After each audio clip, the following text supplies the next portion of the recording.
You are now very busy looking for a new job, so you cannot use the provided opportunities.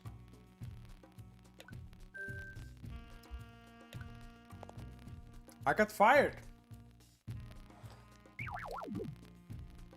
Ha! Welcome to my hell.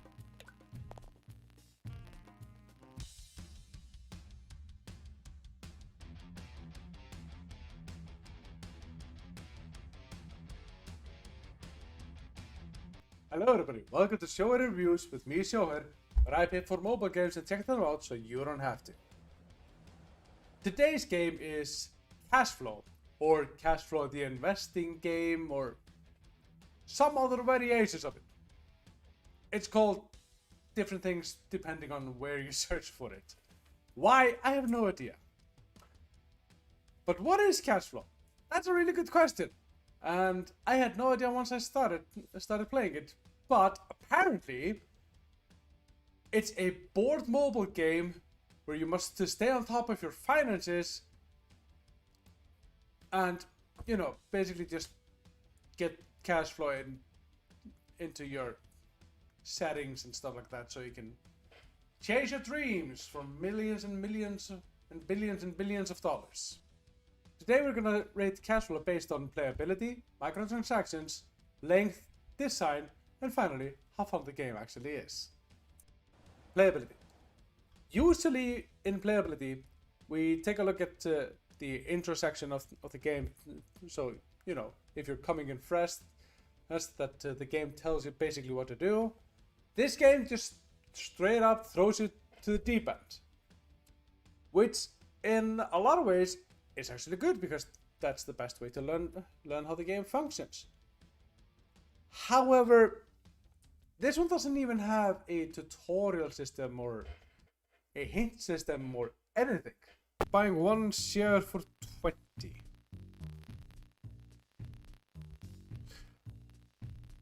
You know what? Whenever I have no idea what I'm doing, let's just go 20. 20 for 400? Yeah, sure. Sounds good. I have no idea. You're just gonna have to guess what you're supposed to be doing.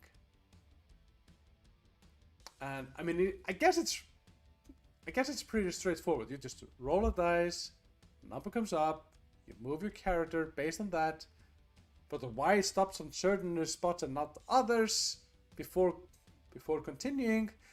I have no idea.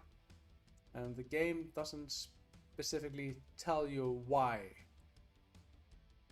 So I'm gonna have to be a little bit critical in this aspect and give it a 2. I know, sounds harsh, but that's the fact. 0 microtransactions. This is where we take a look at the in-game store and or ads that's given the price of the game. And this one is pretty simple. There's no microtransactions in this game. You just purchase it and you enjoy it. That's it. And we like this in the game. So it gets an automatic 5 on that front. Length. This is where I took a look at how long the game appears to be and how much replayability you can get out of the game. So yeah. Based on the fact that it doesn't have a intro section or anything like that, then yeah, it takes some learning how to actually play the game. And on your own, it gets tedious. But I guess if you have friends, then yeah, I can see how it might actually be a lot more enjoyable if you're not playing against bots. So yeah, smack down the middle with a 3. Yeah, I think that's about fair. Design. This is where we take a look at the design of the game or levels, art, user interface, music, sound effects, and all of that. Now, because I was setting up the recording and all of that, and had the game just playing meanwhile, I notice the problem that when you're in the main menu and the music ends, now the phone is not interacting with the microphone. And okay, sound is still there. Just the music has died. So the music is not on a loop. Interesting. It doesn't repeat again and it just ends and it's just silence. Which is odd. Real odd. At a point where I thought that my headphones were not working properly, but they were working. The music had just stopped. And the music in the game when you're playing is kind of the same as in the main menu, or at least it's so similar that you don't notice the difference. Which, I mean, it's not that bad per se, because after a while it's just part of the background noise and you kind of just ignore it. But then there comes the level design. Because apparently the game thinks that it needs to cover the entire board when you're throwing the dice, instead of just, you know, being able to zoom in or something on where you are and, you know, try and figure out what is coming next and stuff like that. Especially when the bot got into on the, you know, bigger board.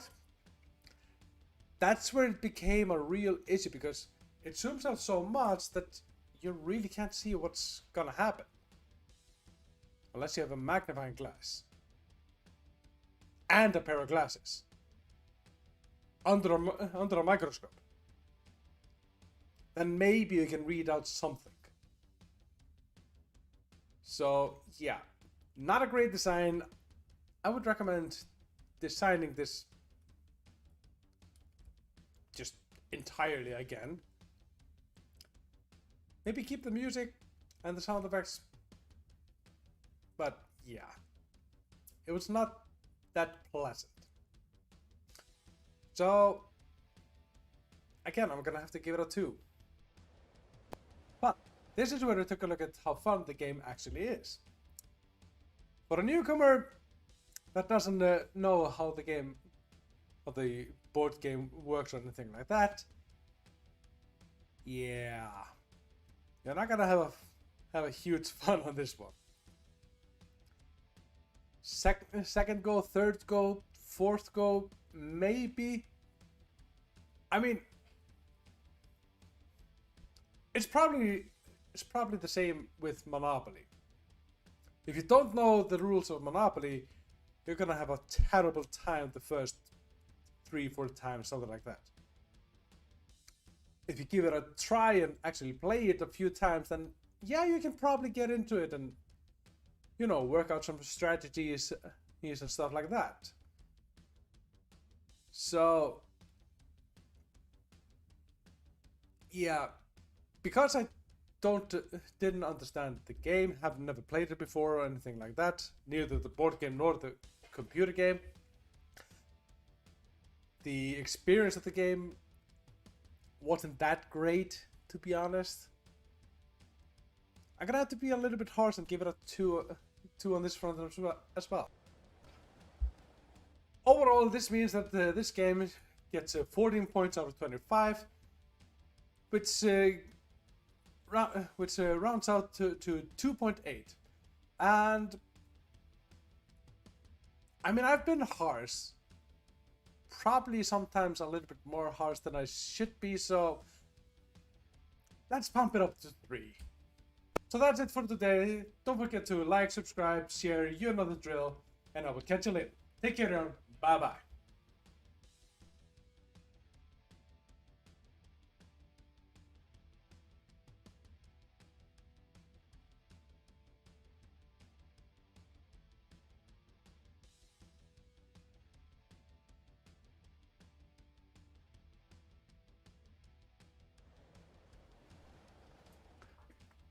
Hello everybody, I'm Sjoher. I pay for mobile games because guess I have nothing else to do with my money.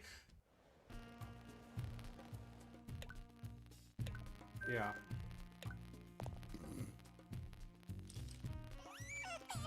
Oh!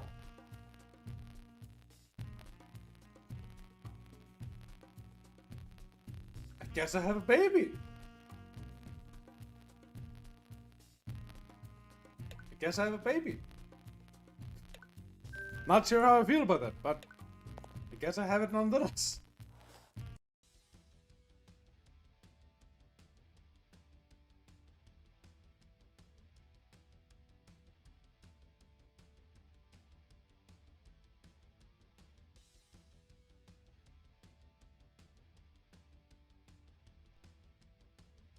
But still here,